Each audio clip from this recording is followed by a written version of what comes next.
So now students, we are going to see the variation of acceleration due to gravity due to the rotation of the earth. Variation of acceleration due to gravity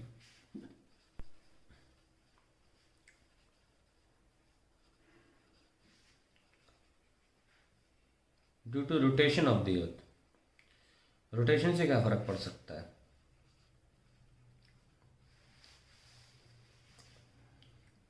जैसे कि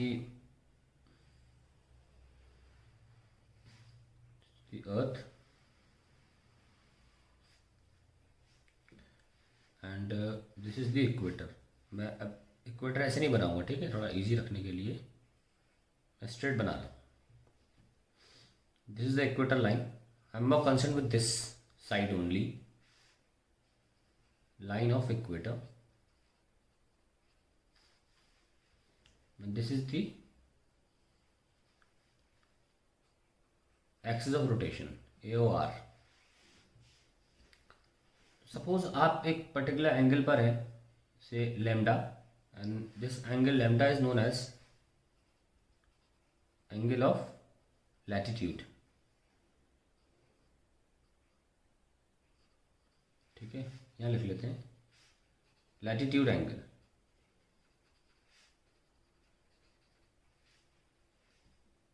और यहाँ पे कोई object रखा है मान लीजिए, तो अर्थ के साथ साथ वो भी रोटेट कर रहा है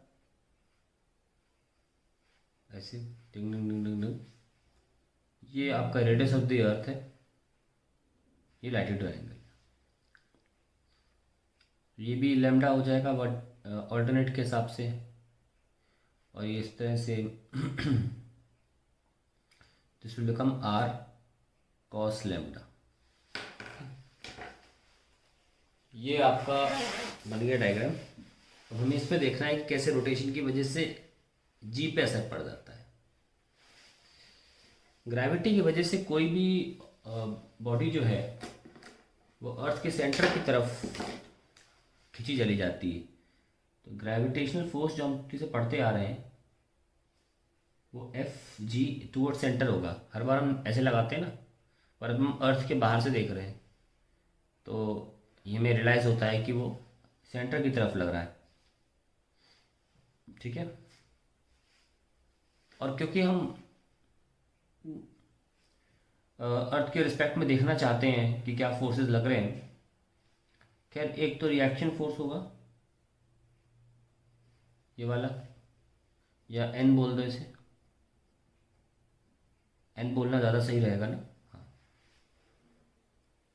और ये हमारा, क्योंकि जो बॉडी है वो ऐसे मूव कर रही है सर्कल में, तो सेंट्रीफ्यूगल फोर्स मैं earth with respect to frame of the earth लिख रहा हूँ. It will be m, radius ये जो है r cos l lambda,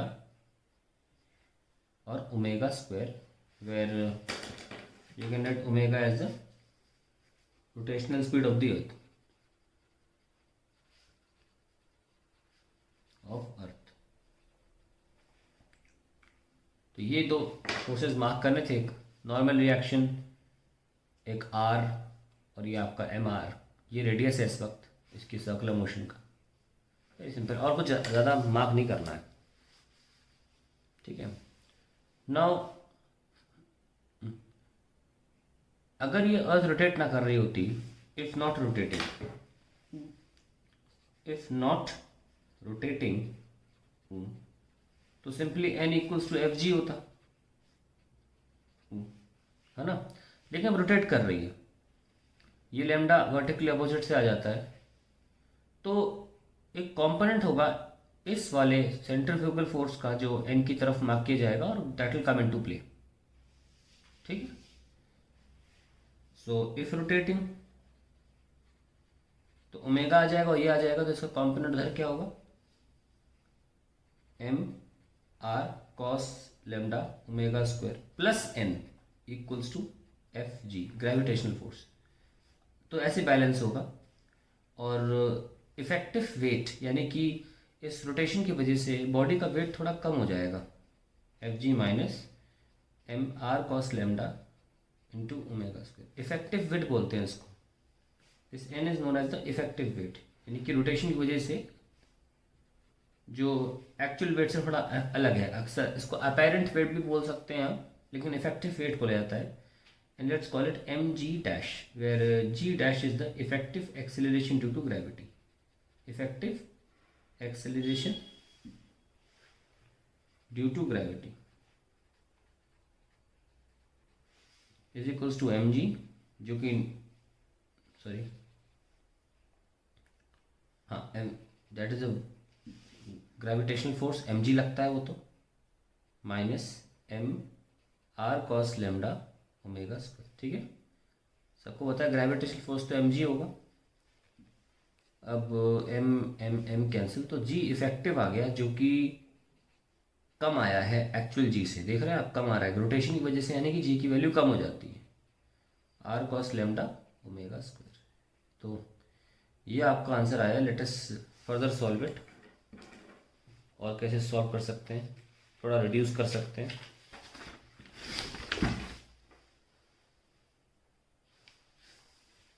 ji dash is equal to G minus R cos lambda omega square.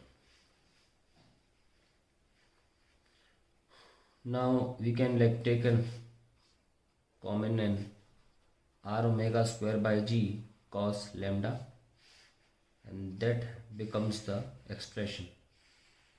Now अगर हम बात करें इक्वेटर की,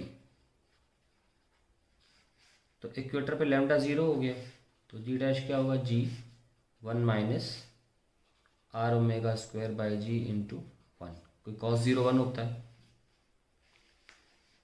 और एट पोल्स की बात करें अगर, तो लैम्डा की वैल्यू 90 होगी, ऐसे में जी डैश आ जाएगा G one minus zero, that is G only. तो एट द पोल्स जो जी डैश है वो जी के ही बराबर आ जाता है, और at the equator it becomes this, it becomes quite less. जैसा कि हमने देखा कि effective acceleration due to gravity comes out to be r omega square by g cos lambda, and it's important to find out the value of r omega square. Let's find it out. r की value कितनी है, 6.4 10 की power 6 metre, g की value 9.8, और g की value g capital m by r square से निकालते हैं हम। आप सॉल्व करेंगे तो कितनी, 6.67 10 की power minus 11 into mass of the earth 5.98 10 power 24 upon radius of the earth 6.2 4 10 power 6 का square. When you solve it, you get the value 9.8 meter per second square. Okay. So this is the value you have to use, and finally omega square हमें निकालना है। तो omega होता है 2 pi by T, where t is a time period. 2 into 3.14 upon time period is 24 hours into r का 36 10 power 36 into 36 1 hour, तो seconds में आ जाएगा। ओके, ये जो भी सॉल्व होके आएगा it will come out to be 7.27 10 की पावर माइनस 5। सो हमें तीनों चीज़ें निकालनी हैं, हम तीनों चीज़ों को यहाँ रख सकते हैं। तो कितना आ रहा है, 6.4 10 की पावर 6 इंटू इसका स्क्वायर कर रहे हैं, ये अब 7.27 का स्क्वायर अप्रोक्सीमेटली 50 ले लो, 10 पावर माइनस 10 अपॉन 9.8। ठीक है, इसको मैं अप्रॉक्सीमेटली 10 लेके 5 से काट दूंगा। 6.4 इंटू 5 इज 32 10 की पावर माइनस 4, या 3.2 10 की पावर माइनस 3 अप्रॉक्सीमेटली ले लिया। आप कैलकुलेटर से भी सॉल्व कर सकते हैं। तो हम देख सकते हैं कि जी डैश जो है वो आ रहा है जी 1.1 माइनस 3.2 10 की पावर माइनस 3 कॉस लेमडा। तो अगर हम बात करें इक्वेटर की, जी इक्वेटर, तो I get g one minus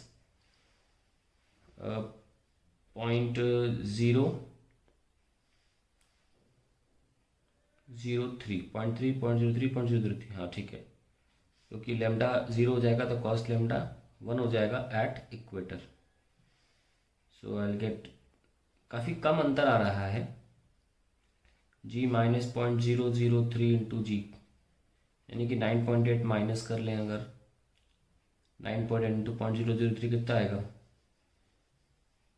ज़्यादा फर्क नहीं आ रहा है, 10 भी ले लें अगर इसको, तो अगर 10 लेके थोड़ा सा अप्रोक्सीमेटली सॉल्व करें तो आई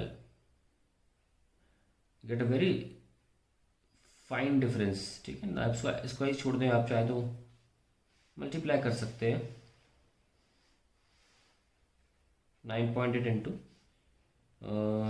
1.000.003 कितना, बहुत कम अंतर आएगा। ठीक है ना, that is the answer to the question.